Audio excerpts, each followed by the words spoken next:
Over the past few seasons in the NBA, we have seen teams make aggressive moves in an attempt to put their team over the top and propelling their franchise to contention, so much so that they're willing to forego the future of their franchise to achieve immediate short-term success. And while we have seen teams do this for decades in making trades to bring in win-now pieces for a shot at an NBA title, never have we seen the kind of massive trade packages teams have been shelling out for all-star players in recent years, players who aren't even superstars in the league. And thus far, every team that has made these all-in type moves, early returns haven't been good, and it could very well set their franchise back for years to come as a result. And it's why we will never see teams mortgage so much of their future for one player again in the NBA. If you're new to the channel and you enjoy the content, feel free to subscribe, as about 95% of you watching are not subscribed to the channel, and in return I'll be providing more NBA content like this all season long. Now, a bit of history is needed here for context on why teams should never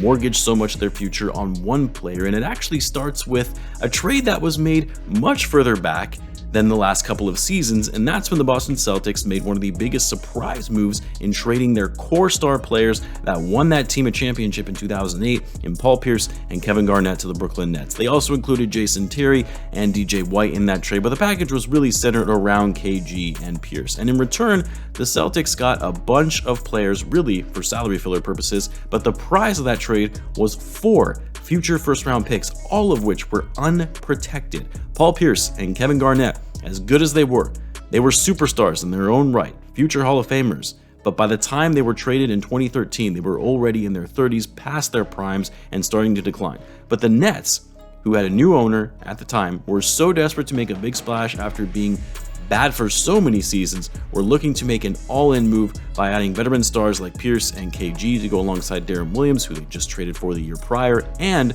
Joe Johnson, all all-star level players in the peak of their primes, but were slowly starting to decline. That Nets roster never made it past the first round of the playoffs in their tenure. The guys got old, they either retired or were shipped out for pennies on the dollar because they could no longer play basketball at a high level, and because the Nets quote-unquote star players they traded for were no longer good after they left, the team was so bad, being one of the worst teams in the NBA, it made matters even worse for the Nets because they couldn't even effectively rebuild when they traded away all of their draft picks for the foreseeable future to the Boston Celtics. The 4 draft picks they traded to Boston, which I'm sure they thought wouldn't be high picks because they were going to be one of the better teams in the league when they gave up those picks, but no, 2 of those picks would be top 3 picks, one of which was actually the number 1 pick. The 4 picks ended up becoming James Young, selected in 2014, Jaylen Brown, who the Celtics used to select 3rd overall in 2016. The Celtics then traded their number 1 pick that they acquired from the Nets to the Sixers to move down in the draft to add even more draft capital to select Jason Tatum 3rd overall in 2017. And then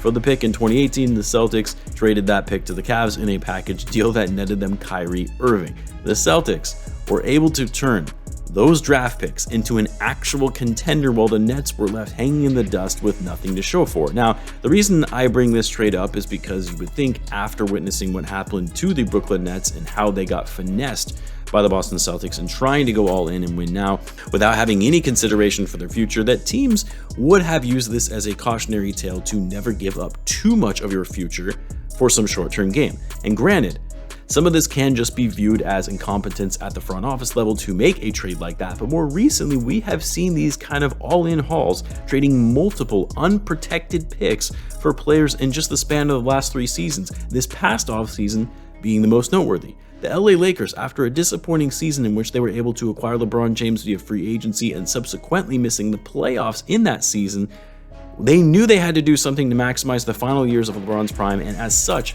decided to make an all-in move by trading for Anthony Davis. Now, this one is a little bit different from some of the other ones that I'm about to go over, in that Anthony Davis, at least at the time he was traded, was viewed by most as a top 10 player in the NBA, a superstar level talent, one of the best two-way players in the game of basketball with his elite level defense combined with his scoring prowess on offense.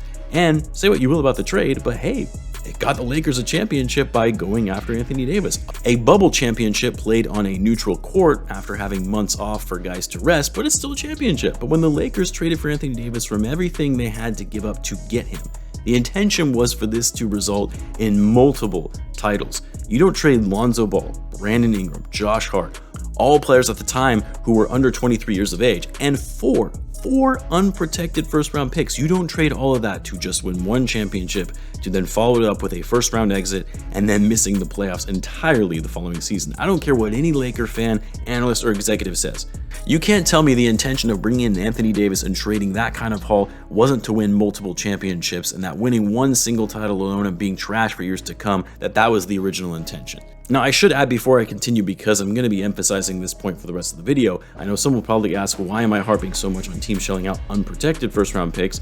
Because if there is one thing my fellow Bulls fans know about me on my main channel, is that I actually think stacking and hoarding draft picks or making trades to acquire a ton of picks is overrated when the NBA draft is really such a crapshoot. When you have so many busted lottery picks over the course of history, and you have gem superstars that end up going in later in the draft, like Giannis going 15th overall, Jokic going in the 2nd round, Kawhi also going 15th overall. My philosophy on taking has always been that it's such a risky strategy, given it's never a guarantee that you're going to secure a top pick, even if you are one of the worst teams in the NBA, and it's never a guarantee that a top pick is going to pan out in the way that you thought it would.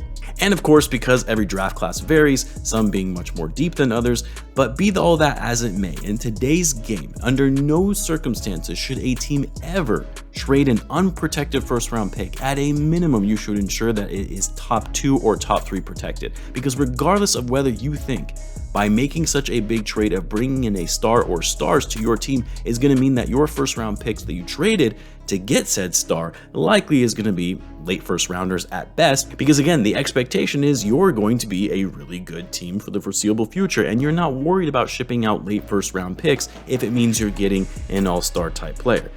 Well, here's the problem, and what's happening to the Lakers is case in point. You have no idea how a given season or future seasons are going to transpire. You don't know if one of your best players is going to suffer a season-ending injury. You don't know if the team is going to work well and fit together once they actually start playing after the trade. You don't know what the landscape of the league is going to look like 1, 2, 3 seasons from now in terms of the overall competition. And you most certainly don't know, years down the line, if a once-in-a-generation type prospect is going to be available in a draft for which you traded an unprotected pick for. That's happening to the Lakers right now. When they made that trade for Anthony Davis back in 2019, they had no idea just how valuable that 2023 first-round pick that they traded to the Pelicans would be. That likely wasn't even a thought in their minds at that time, because again, the idea was they were looking to build a team that was structured to win multiple championships. In 2019, no one, at least most of the NBA world, had never heard of Victor Wembanyama, and how he was going to be expected to be the greatest prospect since LeBron James and the draft pick of the decade that teams are going to be vying for. And for the Lakers, they already gave up 1 lottery pick in Dyson Daniels, who was selected 8th overall because the Lakers missed the playoffs last season. And as it stands right now, especially with yet another injury from Anthony Davis, it's very possible the Lakers miss the playoffs yet again with how poorly that roster is constructed. And even though they're not going to finish with the worst record in the league, or even say the 5th worst record in the league, because they still have LeBron James. The funny thing about the draft lottery is that no matter where you finish in the standings, if you miss the playoffs, you have a shot at landing the number 1 pick. And should the Lakers get lucky, or I guess I should say unlucky, and move up in the lottery to get that number 1 spot, they have to send it to the Pelicans, a chance at landing a generational talent, a franchise-altering player that you have to ship to another team, all because you didn't put any protections on the pick that you traded for. Keep in mind, the Lakers also traded their first-round pick in 2024 in that Anthony Davis trade. And so look, because of that, it's why I cannot fathom why some teams made the trades that they did this past offseason as if they hadn't learned their lesson at all from what has happened in recent history. The Atlanta Hawks traded 3 first-round picks for Dejounte Murray. 2 of those picks are unprotected in 2025 and 2027. The Minnesota Timberwolves traded 5 first-round draft picks, 5 picks, 3 of which are unprotected, for Rudy Gobert. And then the Cavs, they traded Donovan Mitchell for 3 first-round draft picks, all of which are unprotected, as well as 2 pick swaps. Not only that, they also traded away 3 young players in Lauri Markkanen, who has been balling for the Jazz, Colin Sexton, and rookie Ocha Ubaji in that package. Don't get me wrong, all of those guys are fine players, meaning Dejounte Murray, Donovan Mitchell, Rudy Gobert. They're all all-stars, extremely talented in their own right. But I think most will agree, none of them are superstar level players, franchise level players for which you trade multiple unprotected picks for. Dejounte Murray was just selected to his first All-Star game, incredible two-way player, but shelling out 3 first-round picks to get him when you really don't know how he's going to fit with Trae Young. And thus far, early returns aren't the best. The Hawks at the time of this recording are 9th in the Eastern Conference, and it's not out of the realm of possibility that they miss the playoffs. I think it's unlikely that they'll miss the playoffs. I think they'll find a way in. But the point more so is that a big injury or a disgruntled player wanting out because things aren't going the way they intended, kind of like how Trae Young and all the increasing rumors that he's wanting out of Atlanta and going to demand a trade, like that could very well mean the Hawks are a bad team again for a while if Trae wants out and they ship him. Do you think Murray is going to want to stay on effectively a rebuilding team when he becomes an unrestricted free agent in 2024 in the peak of his prime without Trae Young? No. And then what? The Hawks are without Murray and Trae. Again, I know this is looking at all this in just a vacuum, and they could very well have some of their younger players break out and become stars in the Hawks, but without Young and Murray. And now both of your picks in 2025 and 2027 are unprotected and could very well be high lottery picks that you need to ship out to the Spurs. The trade for Donovan Mitchell, I'm not as fussed about because I think Mitchell is actually the best player between Murray and Gobert, and the Cavs actually have a very solid young core to work with for now and for the future, so it's hard to envision them all of a sudden falling off a cliff and those unprotected picks turning into top 5 picks 3 to 5 years from now. But again, crazier things have happened. Injuries, players getting frustrated and wanting out. The picks are so far out into the future that you really can't foresee what your franchise is going to look like by then. But the trade that was by far and away the most egregious has to be the Rudy Gobert trade. And this is coming from a guy who really wanted Gobert on the Bulls until I saw the price tag. Trading 5 first-round picks. I know it was technically 4, but trading Walker Kessler in that package, who was just drafted as a first-round pick like 2 weeks prior to the trade, to me counts as another first-round pick in that trade package. And unlike Murray and Donovan Mitchell, who are both in their mid-20s and in the peak of their prime, the Wolves traded all of that for a 30-year-old big man who, while yes, is an all-star, an elite defender, arguably one of the greatest defenders of this generation, he's a 30-year-old who isn't a superstar, isn't a franchise player, and could very well be on the decline soon, which we're actually already seeing so far this season from Gobert.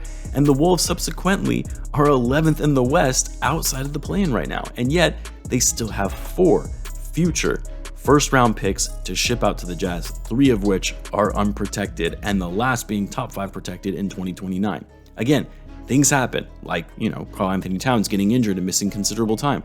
Maybe Anthony Edwards grows unhappy as a young player in a small market on an average team and he wants out. Or just Rudy Gobert going into his 30s and falling off as a player. All of these things can impact your ability to compete, and thus you can find yourself in the lottery as a result, and shipping that high lottery pick, maybe even the number 1 pick, to the team that you traded with. Which, if I'm going to be honest, is likely going to be the case with the Minnesota Timberwolves, and with all those picks going out, is likely going to set their franchise back for over a decade.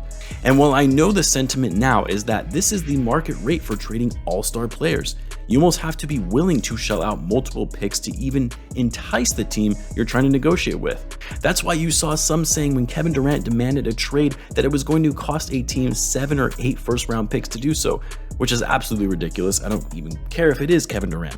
You don't trade a haul like that for just one player when they could easily just get injured and you have nothing to fall back on. But while most feel that this is now the new norm, shelling out a massive amount of picks to get a star player, the transactions that we saw from this past offseason as well as the AD trade from a few years back, this will be a cautionary tale for all teams to never again sacrifice and mortgage that much of your future for an uncertain short-term game. History will not be repeating itself with this one, and it will be the last time we see teams going all in on trade packages like this for middle tier all-stars. Let me know what you guys think. Be sure to subscribe, and I'll see you in the next one.